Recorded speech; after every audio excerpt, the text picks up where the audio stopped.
keyin bo'pti-da, xullasda, men telefon ko'rguncha deb qo'yguncha ham chalab. Keyin u ham erkegingiz tushsin, haligi joyda komment yozasizlar-ku, ko'p odam voy iPhone, ya bu gapirmaydim, men gapirgan joyda deb qo'yadi. To'lka aytayapti unga. Men gapirgan joyda bu gapirmaydi, keyin yozadi-yu, ko'zi qonga to'lgan bolalar. Endi hammada nafrat, hammada kredit pul to'lanmagan, kimdir xotini bermagan, kimdir er itarmagan. Miyaga chiqib kimgadir yozish kerak-ku kommentariyani. O'sha payt, "Voy, pidaraz o'tirishini qara" deydi. U bechara, u ham aktyor.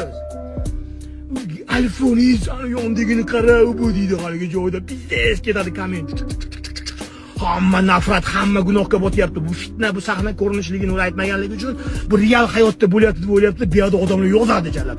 Bular hali u dunyoda gunohiga ham qoladi bu jalab. Keyin chiqib qoladida $1000 ham turmaydigan iPhone'ni 2000 deydi haligiga. Keyin aytadi, "Jinnimisiz?"